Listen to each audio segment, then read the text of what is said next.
Have a day today, dog. Offense, great drive. Go, go!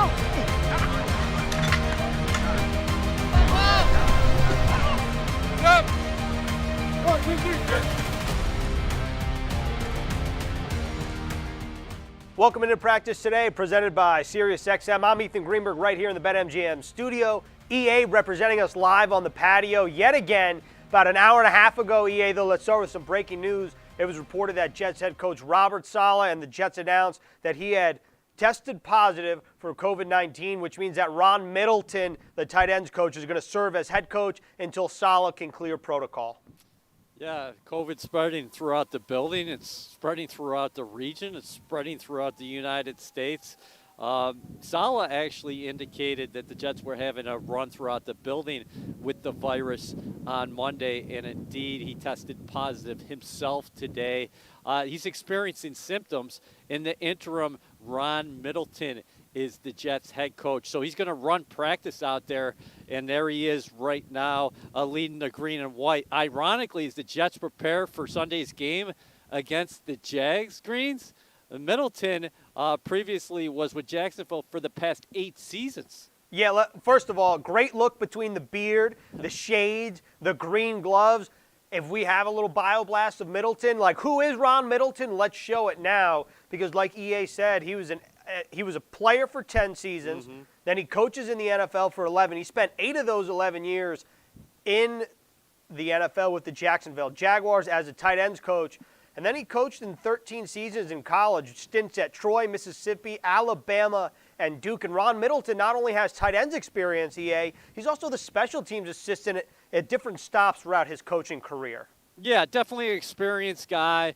And again, it's going to help the Jets right off the get that he knows this Jacksonville team as well as anybody. But while we look at Ron Middleton right now, we also want to send our thoughts out to Robert Saleh and his family. Of course, we're thinking about him and his health, experiencing symptoms. He's a strong guy. I'm sure he's going to be back out there soon. In order to be back on the sideline Sunday, he's going to have to be symptom-free and then test negative a couple times. The thing about what's happening in the National Football League right now is the protocols are constantly changing, and that's no surprise because everybody in the world is dealing with this virus that has it's been something we've encountered for what now? The last 18 months, I'd say? Yeah, it does feel like this is the most ever-changing in terms of the NFL landscape, because if you think about last season, it was pretty black and white. This is what you're allowed to do, this is what you're not allowed to do from the jump. And now it feels like we were playing by one set of rules, and now all the NFL teams are adjusting on the fly here in the home stretch of the season. So Ethan, 3 games postponed last weekend alone. Last night, we go home, and I'm sitting on the couch, and my wife is asking me, is this game live? I mean, we had a double header on Tuesday night football, so we're in a very somewhat bizarre times. I mean, what is the new normal? The Jets are operating with the new normal. Not only does Robert Saleh have COVID, but a number of their players, like we talked about before, a run on COVID inside the building right now. A number of their players have the virus as well. Yeah, that's right. The Jets, excluding Robert Saleh, they have 14 players on the reserve COVID list right now. Adam Schefter earlier this morning tweeted the full list of them. Obviously, Saleh on the top there. Cornerback Michael Carter, the second wide receiver Elijah Moore, who's also on injured reserve. But the big names here, Elijah Vera-Tucker, John Franklin Myers, Folorunso Fatukasi, Sherrod Niesman, who had taken over for Elijah Riley after he sustained a neck injury. And then also a handful of practice squad players as well. But the good news, I mean, not that this is good news. The good news is that a lot of these players will have the opportunity to test out of the protocol, including head coach Robert Saleh, before Sunday's game. So this is not the same rules as a couple weeks ago where it looks grim that they will not be able to play. There's still a good chance to play. And also Ron Middleton will address the media after practice today, EA. Well, Ethan, let's do a little lesson here, and you can help me out with this as well. If you are unvaccinated and you test positive you're out for 10 days no matter what. For the guys who are vaccinated, which the Jets, an overwhelming majority of their players are vaccinated, just like you mentioned, you have to be system-free. And then, I believe, test negative for a couple tests, and then you'll be able to be cleared.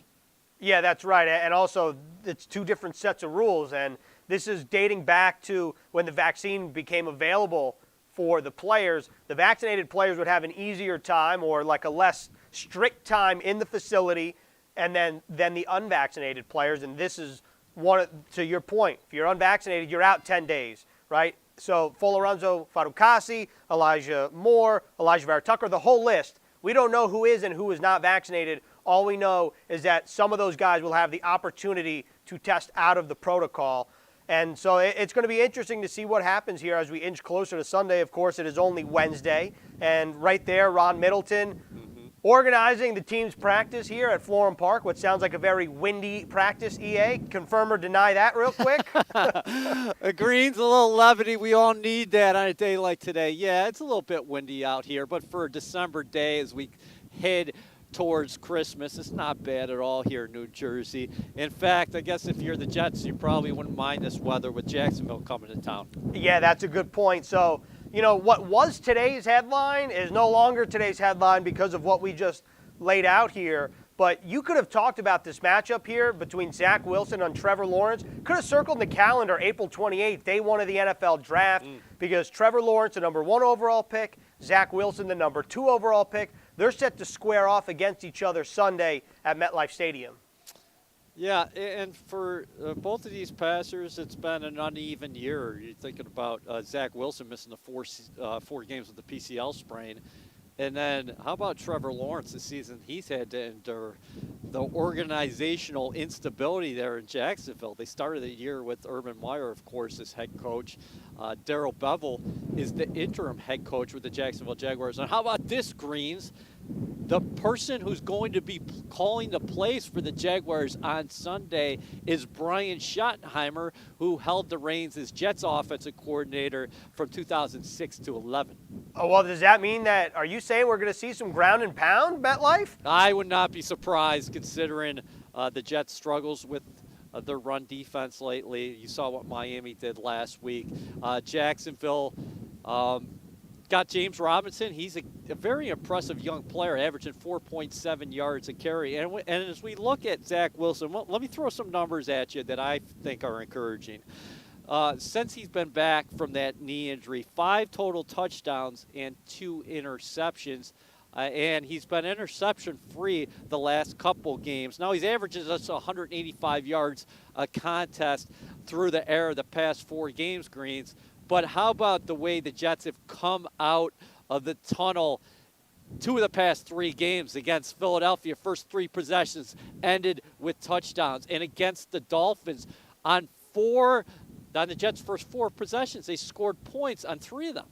Yeah, I feel like the Jets' offense, particularly in the first half, has been the complete opposite of what we've seen almost the entire offense. In the beginning of the year with Zach Wilson, it was, all right, it's a slow start, then he'd come alive in the second half as a unit. Now, these past couple games, it feels like it's been the opposite. So maybe Sunday, EA, will be the game where we put together or where we see a full 60 minutes of offense. And, the Jaguars obviously struggling, but the Jaguars defense in particular, the numbers are maybe better than you would imagine. They're only 16th in the NFL against the pass. And if you were to say maybe the strength of the unit, you would imagine maybe it's the secondary. Tyson Campbell, a rookie, he's second in the NFL in Week 15 with a Pro Football Focus grade in the 90s, just behind Brandon Echols, who led the league. But also the Jaguars are now minus safety Rayshon Jenkins, who broke his ankle last weekend. So maybe this is the break that the Jets need moving into this Sunday, EA. I'm glad you mentioned Campbell because he is an impressive young player. The Jets are very high on a few of their defensive backs, some youngsters, but Jacksonville should have every reason to feel confident what they've seen from Campbell. And the 2 other names that really pop out to me on that Jacksonville defense, and if you watch the film, I think, is Miles Jack, who's all over the place for them at the linebacker position. And you always have to account for Josh Allen, and I'm not talking about the Bills quarterback, of course. I'm talking about the Jaguars pass rusher because he can get after it. He's explosive off the edge. 2 more Jets home games in the season. The first one comes Sunday. And 2022 New York Jets season tickets are on sale right now. You can place a $100 refundable deposit to secure the best seats and pricing for every game next season at MetLife Stadium. Visit nyjets.com/tickets to learn more. All right, well, we mentioned him earlier, but it's time for our Jet in Focus here. We're going to the secondary. Let's talk about Brandon Echols, the rookie 6th-round pick out of Kentucky. EA, 3 pass defenses last weekend, a pick 6. Where have you seen the most growth from him since these days in the summer right behind me in Florham Park? Well, that's right, Ethan. I'm glad you mentioned training camp because remember when we were out here in the summer, we didn't know what to expect from Echols because he's blessed with tremendous speed, and of course he started his collegiate career going to a junior college, actually started on the offensive side of the football. He was a wide receiver. Then down the line, of course, he transferred to Kentucky, but he's a 6th-round pick, a day 3 pick. If you would have told me in April that Brandon Echols would have started 11 games for the Jets on the outside, I wouldn't have believed it. But when we went back to training camp and we watched some of those practices, it wasn't just the speed. He had a natural knack of finding the football. And against the Dolphins, yes, the pick 6 was an incredible play, coming at it the most opportune of all times when you're thinking about trailing 24-7. You need a play. 24-17, you need a play. The offense struggling to get going there in the second half, and he makes a great read. But it's not only that. He had 3 PDs in that game, and he finds the football, and that's what you like about him. The other thing about that pick 6 that was very encouraging, that speaks to the progress of those young quarterbacks, he talked to you after the game, Ethan, and he said Michael Carter II pointed to him and said, "This is coming your way," and Echols was ready for it. And that's another rookie right there, a 5th-round pick, Michael Carter II. Remember back in training camp, EA, there was Brandon Echols, Jason Pinnock, Michael Carter II, Isaiah Dunn. I mean, these were all guys jostling for that starting spot. Echols was the guy from week 1. He hurt his quad, and he actually said that he feels like he learned a lot being sidelined. He said actually that he was glad it happened. Granted, I don't think he was happy he was hurt, but it feels like he learned a lot in those 3 weeks away from the game. And it all culminated Sunday when, as I mentioned earlier about Pro Football Focus, he was Pro Football Focus's #1 graded corner in terms of coverage, a 93.3 grade. This is also the guy that's up for Pepsi Zero Sugar Rookie of the Week. So, EA, let's bring home the belt back to Florham Park, but this time on defense. What do you think? Huh? I love the belt, yeah. And Echols deserves it. He played a well of a game. Again, the physicality that he plays with in the edge is something that you really appreciate. And Bryce Hall, rightfully so, has deserved a lot of the credit that he has gotten this year. It's nice that Echols has come back from injury, and he had that kind of game against the Miami Dolphins. I can't wait to see what's next from him here this weekend against the Jacksonville Jaguars and Trevor Lawrence. All right, well, let's push this talk from the secondary up to the front 7 here. There's no official injury report. I know we usually come with one. That's going to come out later this afternoon. Ron Middleton will speak to the media, and then there will be a full injury report that will be released.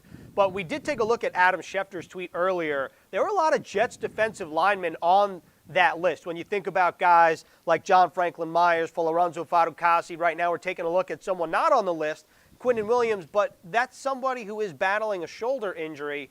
So, EA, what kind of challenges do you think it would present the Jets defense if they're down a couple guys? Because you would imagine at full strength this is an opportunity, or this is an advantage Jets defensive line over Jaguars offensive line. Okay, so a lot to unpack here. Shaq Lawson was a healthy scratch last week for the Jets. You mentioned Quinnen Williams before.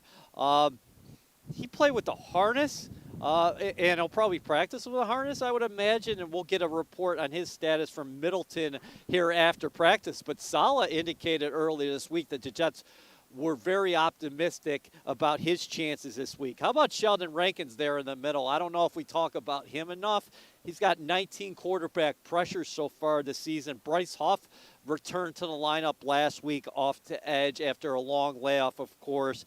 There's a guy who's got a get-off of 0.79 seconds on average. But you mentioned what the Jets are dealing with at COVID. I mean, with the COVID issues and John Franklin Myers and Lorenzo Faticasi, we're going to have to watch what happens with those two guys. Yes, we will. And I know we've been focusing a lot on this Jets defense. Let's actually head inside the film room for a closer look at the Jaguars defense with another Baldy's breakdown presented by Sharp. Thanks a lot, Ethan. And I want to take a look at this Jaguar defense. Let's go in the film room and take a look.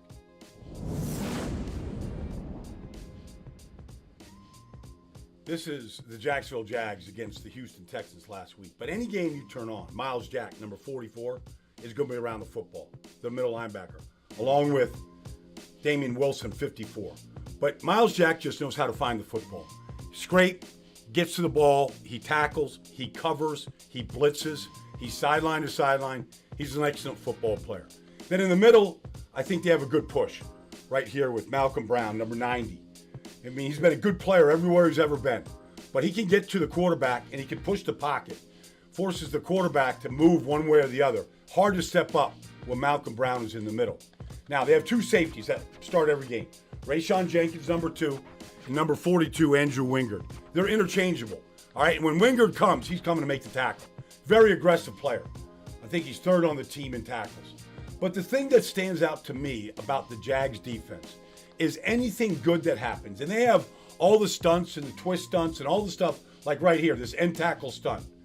But anything good that happens, like Devon Hamilton tips this ball in the air. Like this team comes sprinting to the football. Sprinting. Caleb Von Chason actually picks it up right there.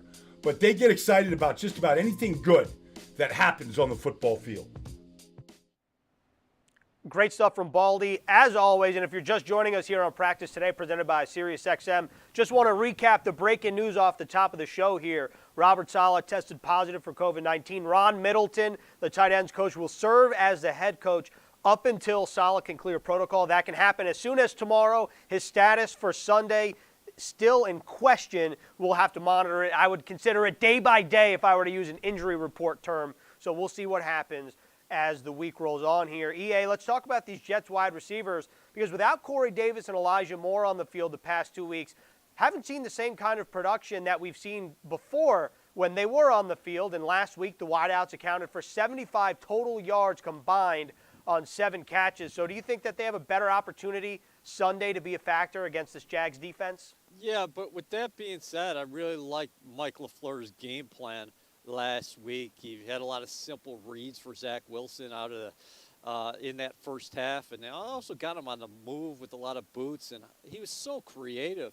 I mean, some of those plays people might call gadgets. Robert Saleh was actually talking to me yesterday. He said, we call those creative plays, and you know, they're pulling out all the stops. You got a short pass to Jamison Crowder on a third down and a lateral all the way across the field to Braxton Berrios. Speaking of Berrios, the Jets scored that first touchdown when he's coming across the formation. It looked like he had an option to pass the ball, but nothing was there, so he held that in. Then you had the throwback to Zach Wilson, and he evaded 3 defenders and hit Ryan Griffin, who, oh, by the way, is on injury reserve, is going to be out the rest of the year. But, yeah, if you're looking at the receiver position, the guy leading this team in receptions, again, we should never count him out, is Jamison Crowder. He leads the Jets with 50 receptions. Berrios' production has been up there as well. I think the guy that we really have to watch this week is former Jacksonville Jaguar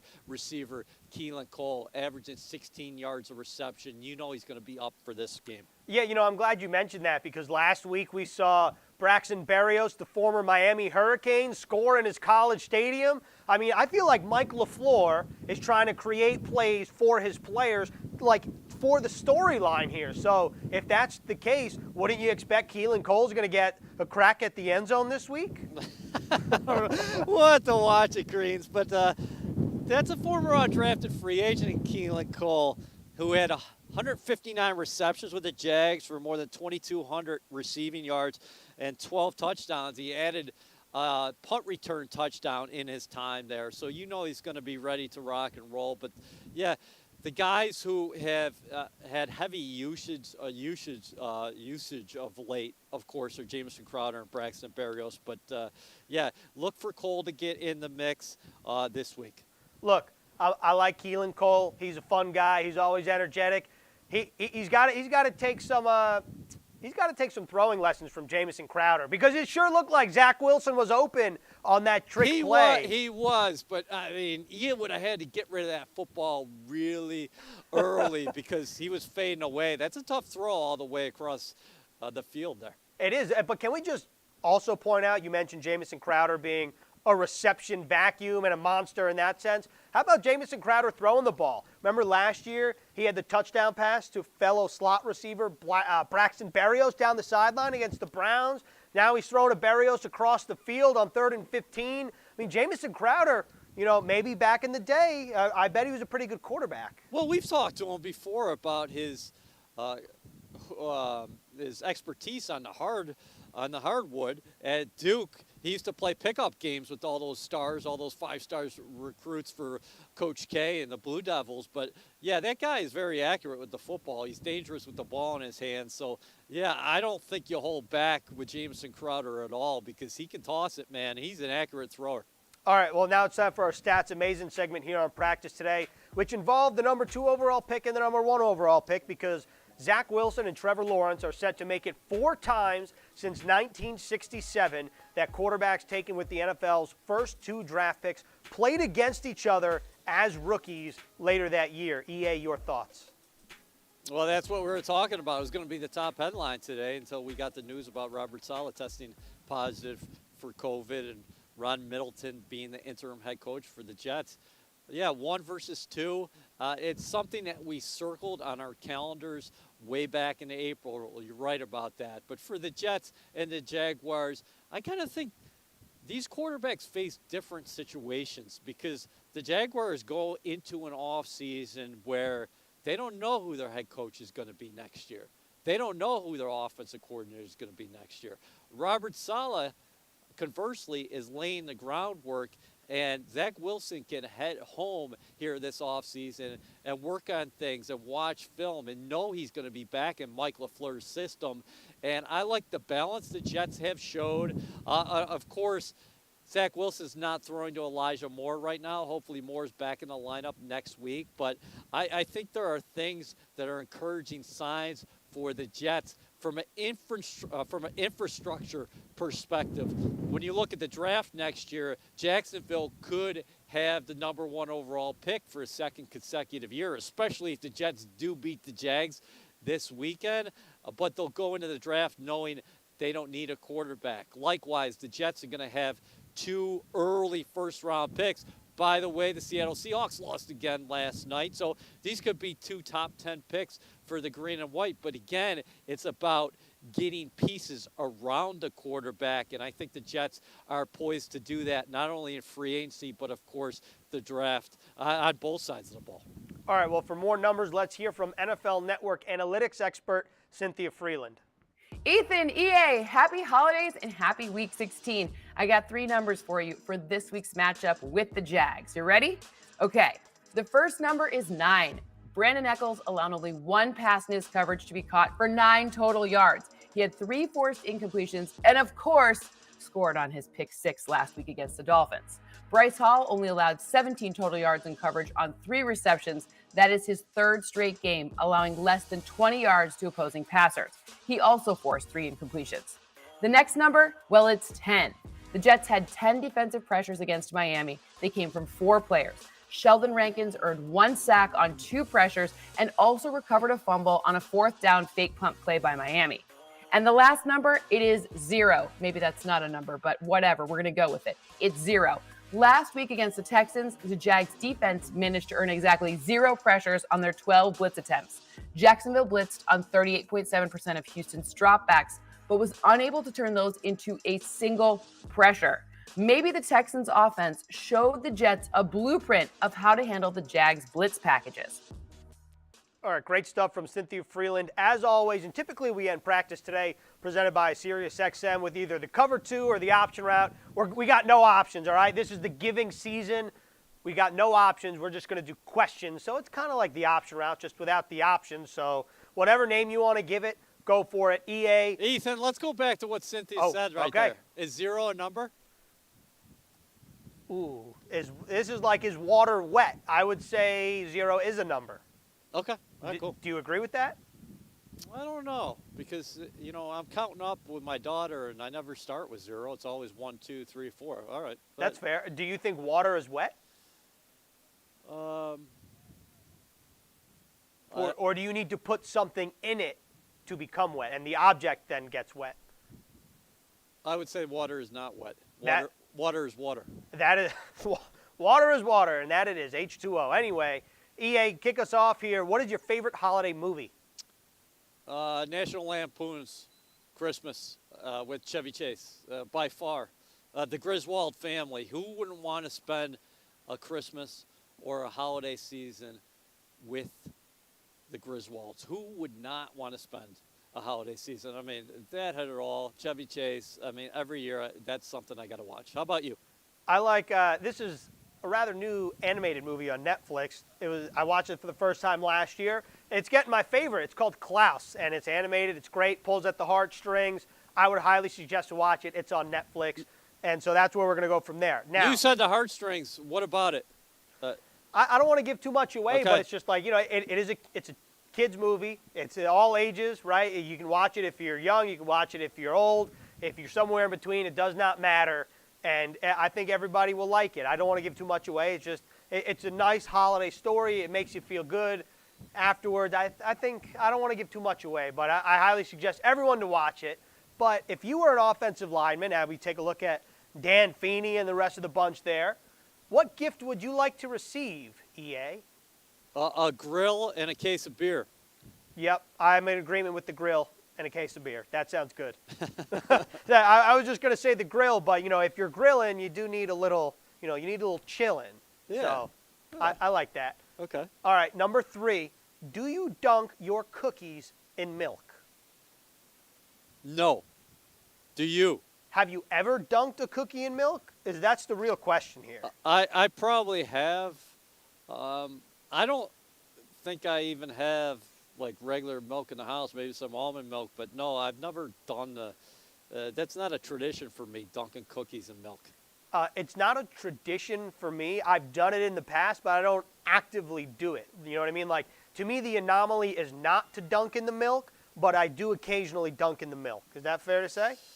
Yeah, I'm a big chocolate chip cookie guy, but they got to be moist, just coming right out of the oven. I don't like hard cookies. Oh, okay. So you're team soft cookie, which is fine. I like all cookies. All cookies are good with me. That or chocolate chip. If it's oatmeal raisin, I could get behind it, but chocolate chip by far is the best cookie. I think we're in agreement there. I agree. So what are you leaving for Santa Claus? I'm leaving him cookies, but I'm eating a couple before I leave the rest of them out. That's fine, but what's your drink you're leaving with him? I'm leaving him a glass of milk. Okay, so Santa can't partake in any of the spirits on the holidays, huh? Of course he can, but first of all, no drinking and driving, right? He's managing the sleigh. Rudolph is managing the sleigh, brother. Well, somebody's got to be managing Rudolph, right? Like, you can't have, like, if this were horse racing, you can't have, like, a tipsy jockey here. All right. But we never left the milk for Santa. what'd you leave him? Oh, I don't know. I don't know, but An IPA? No. Maybe a little shot of whiskey just to get them through that, through the night, because there's going to be some places in the world that are quite cold. Yeah, well, Orchard Park is definitely on the short list there, I could imagine. All right, well, that's all we have on this show of Practice Today, presented by SiriusXM. Again, just one more time here, Robert Saleh, if you missed it earlier, tested positive for COVID-19. His status for Sunday still in question. He may coach, he may not, depends on if he can clear the protocols. If he cannot coach, Ron Middleton, the Jets tight ends coach, will serve as the interim head coach until Saleh returns. Middleton is coaching the team today. He will speak to the media after practice. That's all we have inside the BetMGM studio, and we'll see you Sunday.